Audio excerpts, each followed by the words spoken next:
money in the lottery? No. It is given some average-ass person who did nothing to receive that money except pick some lucky numbers and get more money than they ever laid their eyes upon.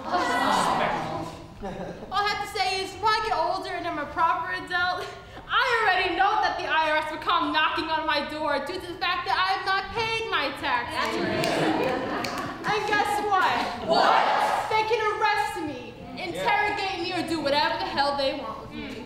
But they're not going to get all that hard-earned cash that I worked so hard for. That's right. Preach it. So all I have to say is, fuck taxes! No! Fuck the IRS!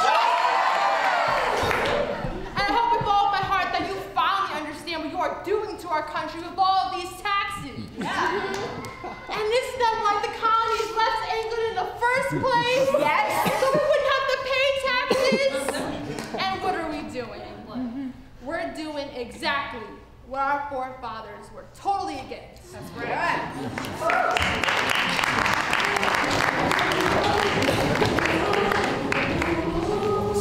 Get in there.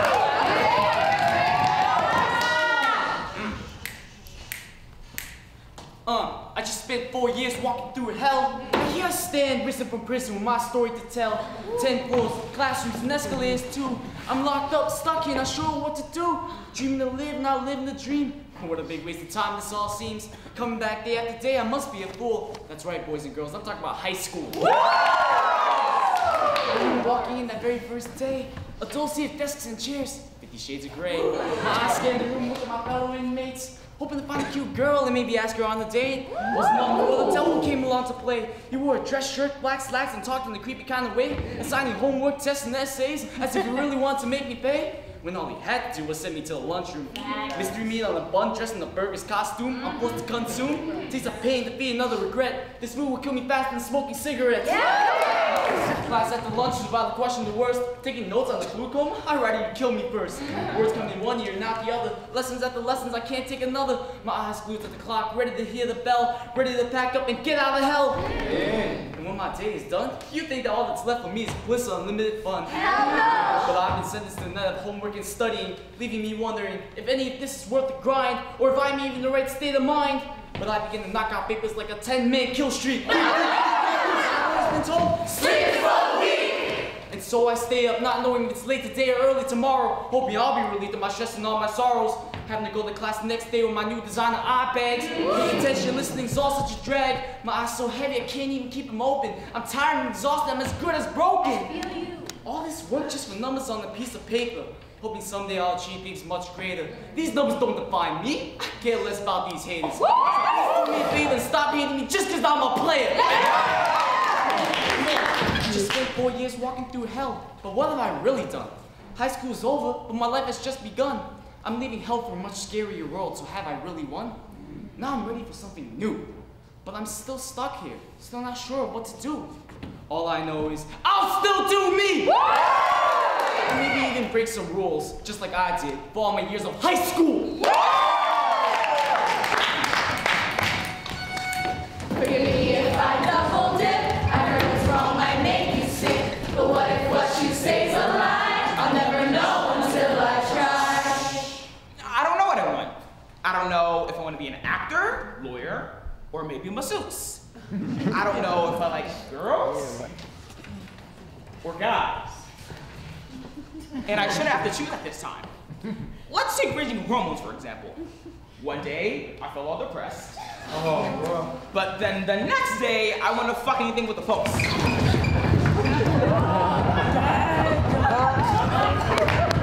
then there's... Who the fuck rated algebra? Right! First, you have to add, subtract, multiply, and divide. And then they casually throw in some letters. What the fuck? Like that's gonna make your life really easier.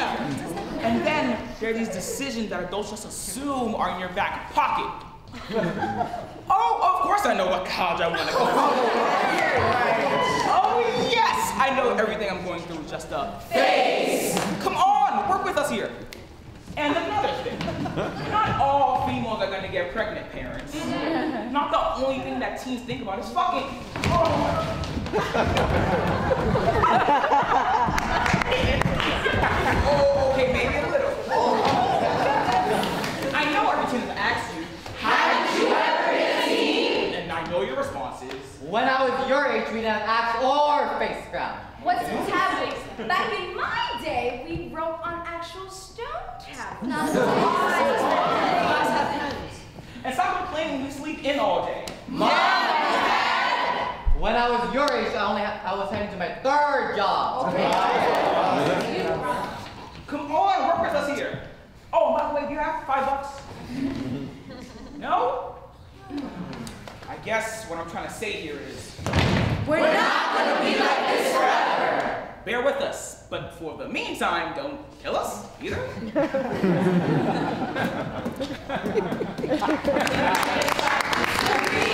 What has just been taught to me. I'm not okay with the freedom that you gave me. I'm feeling claustrophobic right now. Lately, I've been getting a lot of shit or constructive criticism about how shitty my generation really is. You all think we started off too young. Well, our generation needs help too. You must have forgotten who raised us. Mommy and Daddy. But then again, who's to blame? Could it be you? We learn from the best, but the world we live in is clearly insane. Man, stuff just isn't the same. When you grew up, it was simpler. Everyone faces their own problems. Every man for himself. All most care about is the wealth. Money, love, drugs, corruption. People dying, families crying. Why do people care and hate when it's already too late? News reporters slacking. Kids getting shot. That seems to be the wave now. When a police officer misbehaves and you're stuck at the kid's grave now. Little too late now, don't you think? Won't get that life back now. Gone in the blink of an eye. Why didn't we hear how to stop it? What can we all do? You say you want it better? Quit being hard-headed, stating all this nonsense. Open up your eyes, people, and have a better conscience, and build a little confidence, because everybody's lacking to succeed. Take a moment. Meditate, and start to breathe. Get your vibe right and not so uptight. Why are your eyes gotta seem so closed? Letting all this shit go by every day that we shouldn't let it go. Give off positive energy and it can all be left behind. It all has a chance of being different. Why sit in your own sorrow, getting messed up in the mind, when you've always got a better tomorrow? But what if what you say is a lie? I'll never know until I try. Good morning, class. I just have a few things I would like to discuss. First off, if anything on your transcript is a 70, you will not get into college. I am serious, this sucks ass straight up. You guys need to stop joking and start putting in 10 times more effort into your work. You guys should pick up your fucking slack and stop with this playing around bullshit. You are all juniors, this is the year. You are all juniors and this is your year. And if you mess up, you may have to look into alternative options. And if you fuck this up, you are not a person. Class has already begun. You're late. Miss, do you know any good scholarships I can apply for? Of course I do, I am your teacher. Well, they're really easy to apply for. They require minimal work and it just forces you to think outside the box. And if you can do that, then the money's yours. If you can write a 3 million page essay, answer all the questions scientists and mathematicians can answer, then you get like 10% off your college tuition. But of course a broke ass like you can't afford the other 90% because your brain is the size of my shit. Well, what about our SATs? What are those? Well, you can think of them as a mixture of all your math regions plus the English regions. I mean, I admit it's a difficult exam, but you guys can do this. What the fuck? How do you not know what is on your SATs at this point? You are all going to fail because you are all fucking dumbasses. Well, I have some time to study until the exam. I'll just do that. Well, you see, the thing is, the school doesn't have enough money to provide the SAT classes for you, just in case you were wondering. You cannot afford the materials. I mean, look at you. I know it seems like I'm giving harsh advice, but this is for your benefit, not mine. Thank God I get to go home. Like, damn, I need a raise. Class is dismissed.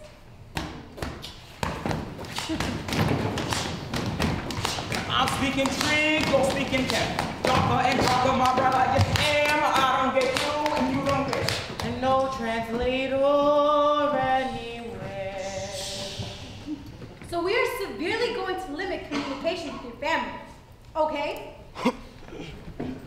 The woman said as I entered my second foster home, having everything and everyone I once had as a child stripped from me, and without any power or knowledge to fight for it.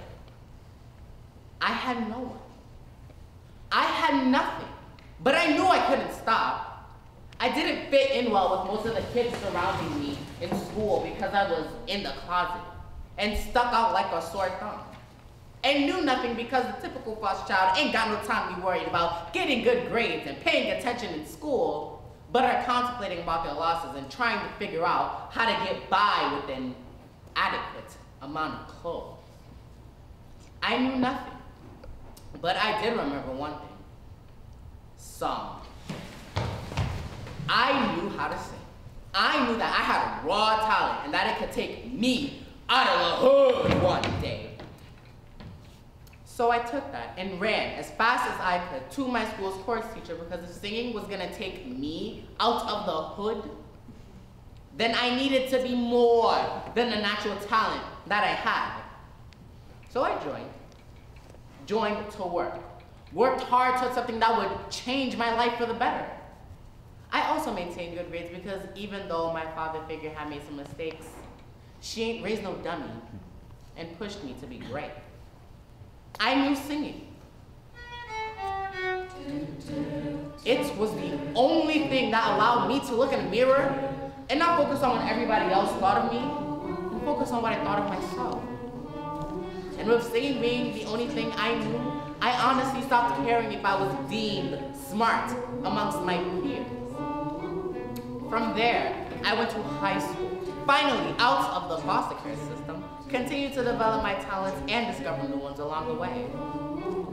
And to look back and see how far I've come, and to see where I'm at now, I question why I was worrying so much in the first place. Singing sure as hell got me out them damn project buildings. And once you see my name inside of a playbill on Broadway, singing will be the reason why I'm there too.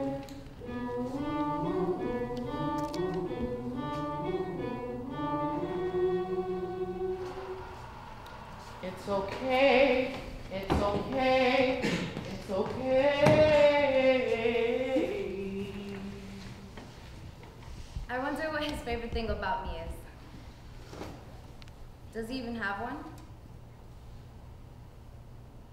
I wonder if he watches me. Has he been watching me? I don't actually want the answers. I don't want to know.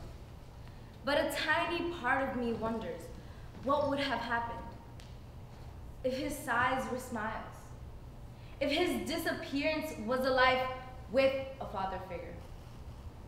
Nobody to call daddy, nobody to teach me sports, nobody to be my male hero, nobody to make me spoiled. Is there a countless amount of questions in his mind, or is he fine with his actions? It doesn't matter, I say, as I wipe away my tears. I have someone better as I hug my real hero. A person so amazing, so caring and beautiful. No matter the battle, no matter the fight, there's always a No te preocupes. at the end of the night. Along with the hug, an embrace that transmits warmth and love. Nobody could understand that this woman is worth 1 million deadbeat dads. This woman went through hell for a better life for me.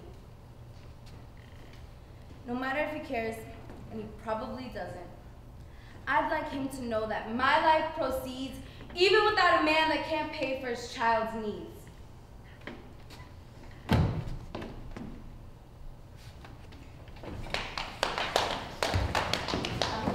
You say, if you meant it's okay, corazón, si llorando, nací caminar, mi mamá me abrazaba, and my fears made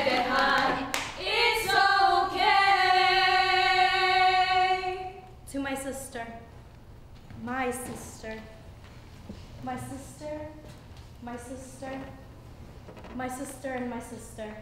My sister. Unable to see the pureness of herself, she cried in and out of sleep every night, while she beat her soul, marking herself with scars and blacks and blues that could not vanish when she put herself to bed every night. And when she woke up every morning, she grazed alongside her face, her long, unbreakable stare at the young woman she saw in the mirror. Her thoughts screamed and convinced at her that she was worthless and not beautiful. And every morning she flashed with a mask of happiness on her face. And during the day, nobody ever missed out on the opportunity of her presence. Her soul practically dances through so many people because knowing her is something that you cannot miss out on. And with a heavy heart, I witnessed so many people walk all over her. It beat her down even more than her own thoughts ever did. And crying became more a part of her than actually living. And who would ever thought that this would happen to her repeatedly? Blindly adapted to it, she gives one too many second chances, as the same people and the same reasons bring her down. She continues to walk with her amazing life, too young to be broken. She continues to point out her flaws and tells herself she needs to change whatever the flaw is. But listen here, and to anyone else who feels like this shoe fits, you are worth more than you can ever think. And you are just as beautiful on the outside and even more on what's within. The most significant, challenging, and amazing relationship you encounter in life is with yourself. It's okay. It's okay. It's okay. It's okay. It's okay. It's okay. They're always yelling about normal. Carlo is so abnormal. He's so abnormal. He is so weird. He's so weird. He's so abnormal. He's so weird. Stop.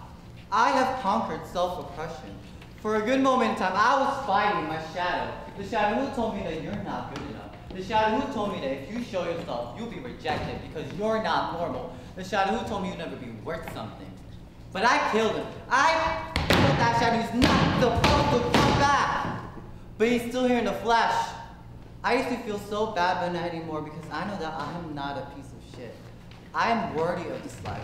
I like to believe that. But when you talk, your words come out and put me back in my old cage. My old cage where I let myself dehumanize me. My old cage that I freed myself in, breaking each bar till my hands bled. And you say that I'm not worthy of this life because life is for the male who is straight. Life is for the woman who boxes herself in and follow her husband. Life is for those who shouldn't evolve. But I refuse. And time again, I refuse to follow normal. I refuse to follow abnormal. I am only Carlo, and Carlo can do the fuck he wants. Carlo let the rivers flow out of their boundaries. Carlo can preserve the light of the dying stars. Carlo can be the living, breathing rainbow. And you should know that I am more important than them. I am more important than the whispers you barely know. And I don't care if you feel embarrassed because I am past that. I have learned to love myself. I have learned to talk to the point where I'm proud to be one of the voices of America. And you will not make me go through that again because I'm finally happy. And when I'm sorry for the pain I caused you. And when I'm released, I will undo our paths and destroy the bloodline. And may we never meet again. I made a home out of the darkness that you gave. And you taught me to sleep right through the day. Feeding me, starving me, feeding me, rush, the rush that you're starving me with tastes like chocolate.